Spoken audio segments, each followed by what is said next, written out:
नमस्कार मंडळी, मराठी भूताच्या गोष्टी या युट्यूब चॅनलवर आपलं स्वागत. आजच्या आपल्या कथेचा विषय आहे राखी.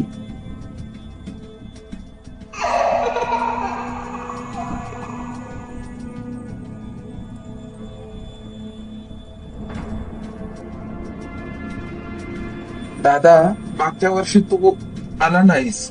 आता हे चालणार नाही. या वर्षी तुला यावेच लागेल. लंडनला राहणाऱ्या आपल्या मोठ्या भावाला कमल प्रेमाने राखत होती. हो, ह्या वेळेला मी नक्की येण्याचा प्रयत्न करतो. प्रयत्न नाही दादा, तुला यावंच लागेल. आम्ही सगळे तुझी वाट बघतोय. हो, येतो असं म्हणत सुयशने कॉल कट केला.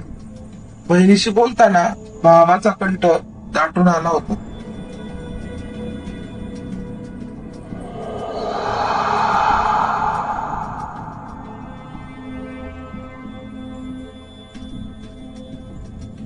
शेवटी खूप वर्षाने तिचा आवाज ऐकला होता त्याने.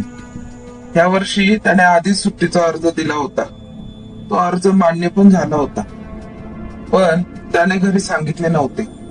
इथे रक्षाबंधन म्हणून कोमल खूप खुश होती. 5वीत शिकणारी कोमल दादासाठी आपल्या हाताने सुंदर राखी बनवली होती.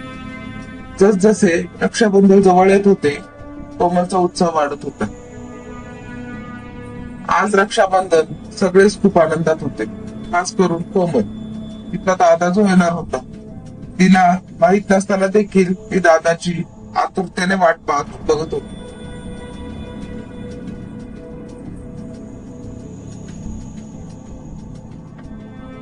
दार वाजले.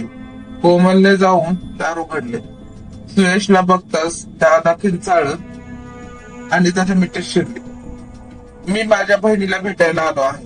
तुला प्रॉमिस केलं होतं ना. बघ, पहिल्या फ्लाईटने आलो. बाबा सोफ्यावर बसले, उठले. आपल्या मुलाला बघून त्यांना भरून आलं.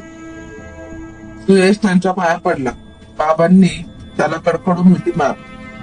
सुयश बाळा, आलास तू असं म्हणत आई स्वयंपाकघरातून बाहेर आली.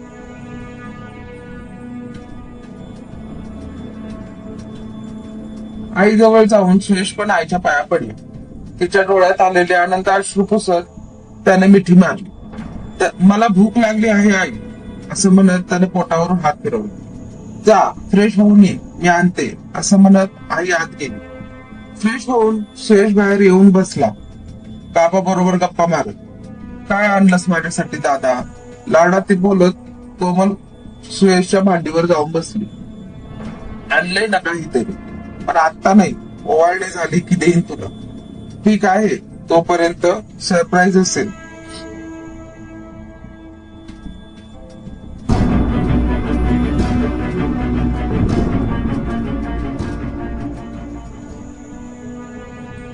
आपण आता करूया ना तसं. जेवायला अजून वेळ आहे. नको, रात्री 9 नंतर ओवाळणी करूया. दादाला तोवर आराम करू दे. का 9 नंतर? का दादा 9 वाजेपर्यंत झोपणार आहे का? कोमल चिडवत बोलली. आता दादाला आराम करू दे, तुला सांगतो. इकडे ये असं म्हणत बाबांनी कोमलला आपल्या जवळ बसवलं. या वेळेला आजच्या दिवशी पत्रकाल आला आहे. असं म्हणतात या वेळेला शुभ काम करू नये, म्हणून बोललो 9 नंतर ओवाळ दादा. ठीक आहे. तोपर्यंत दुपारची वेळ झाली. सगळे जेवायला बसले.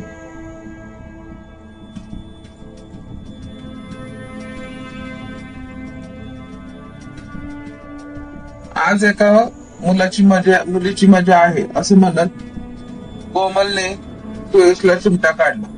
आई ग कर. सुयशने कोमलला टपली मारली. जेव्हा शांत, नंतर मस्ती करा. आई दोघांना वाढताना बोलली. जेवण झाल्यावर सगळ्यांनी खूप गप्पा मारल्या. त्यांच्यात कसा वेळ गेला कळलंच नाही. संध्याकाळी दोघं मुलांनी जाऊन रात्रीसाठी आईस्क्रीम आणली. खूप दिवसाने सगळे आनंदात होते. कोमल सुयशने खूप मस्ती केली.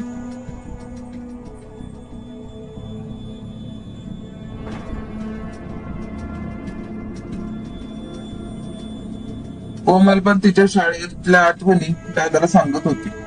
सुयश पण तिचे बोलणे कौतुकाने व प्रेमाने ऐकून घेत होते. शेवटी रात्रीचे 9 वाजले. कोमलने सुयशला ओवाळले. नारळाची वडी भरवली. तिने स्वतःची बनवलेली राखी बांधली. सुंदर मण्यांनी आणि फुलांनी सजवलेली राखी होती ती. वा, खूप सुंदर राखी आहे. माझ्या सुंदर बहिणीसाठी सुंदर गिफ्ट, असं म्हणत सुयशने आणलेला गिफ्ट कोमलच्या हाती दिलं. कोमलचा चेहरा गिफ्ट बघताच फुलला. दादाचे आशीर्वाद घेऊन, मिळालेलं गिफ्ट घेऊन ती खोलीत पळाली.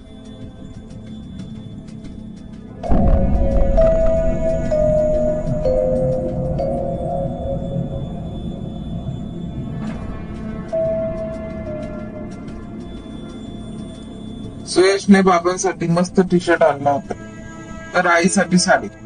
कशाला गरज होती बाळा ह्याची, तू आलास हेच खूप झालं की आम्हाला. अहो बाबा, मी माझ्या आई बाबासाठी आणले, त्यात गरज कुठून आली? माझ्या आनंदासाठी. दादा, मला खूप आवडलं गिफ्ट, असं म्हणत कोमल आई बाबांना गिफ्ट दाखवायला आली. ते एक रंगवायचं पुस्तक होतं. तिला रंग भरायला खूप आवडायचं. पण हेच घेऊन नको बसू, अभ्यास पण कर, असं म्हणत दादाने कोमलच्या गालाचा मुका घेतला.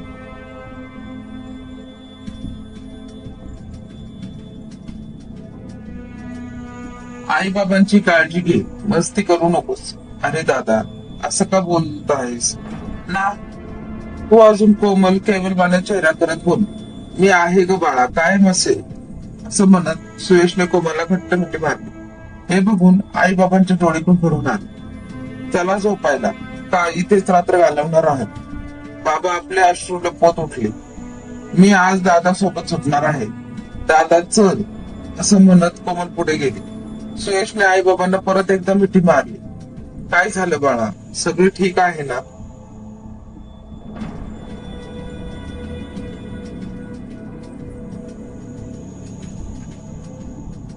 हो बाबा, सगळं ठीक आहे. शेवटी एवढ्या वर्षाने सर्व भेटत आहोत, असं म्हणत तो खोलीत गेला. बाबा ही त्याच्या खोलीत गेली. आई पण आवरून गेली खोली. अहो, सुयशचं वागणं जरा वेगळं नाही का वाटत तुम्हाला? एवढ्या वर्षांनी माणूस भेटतो तर भावनिक होणारच ना. एवढा कसला विचार करतेस? झोप शांत. अगं, सुयश कुठं दिसत नाहीये. सकाळी बाबा बाहेर येत बोलले. अहो, झोपला असेल, झोपू दे. रात्री मस्ती करत बसले असतील दोघे. अहो, काल खूप भावनिक झाला होता तो. माझ्या मते तो काहीतरी लपवतोय का?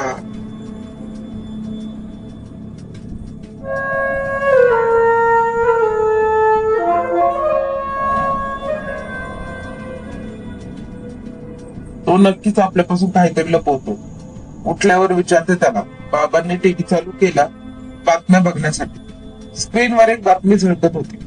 काल सकाळच्या वेळी लंडनवरून मुंबईला येणारी पहिलीच फ्लाईट, तिचा अपघात झाला.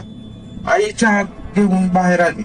अगं सुयश काल कोमलला काय बोलत होता की तिच्यासाठी तो पहिल्या फ्लाईटने आला आहे म्हणून. हो, त्याचं काय झालं ते बघ. काय बातमी दाखवतात, ज्या फ्लाईटने सुयश आलाय त्या फ्लाईटचा अपघात झालाय म्हणतात.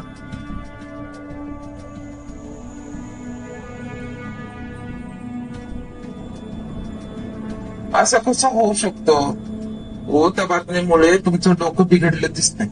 सुयश धडधाकट आपल्या सोबत आहे. कालच पाहिलं ना आपण इथे का असं दाखवताय. थांब, मला बघू देत त्याला खोली.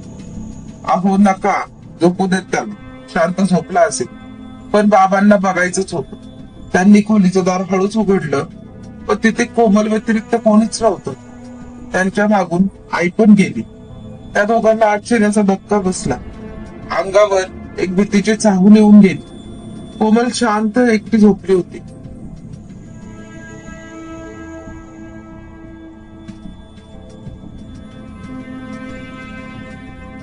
तिच्या शेजारी त्या लाडक्या दादाने दिलेले रंगाचं पुस्तक पुसत होतं.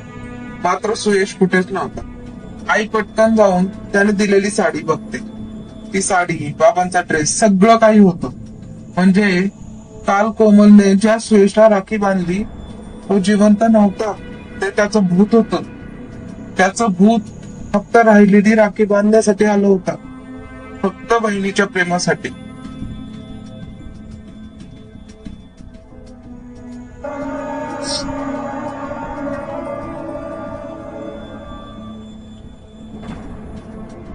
धन्यवाद.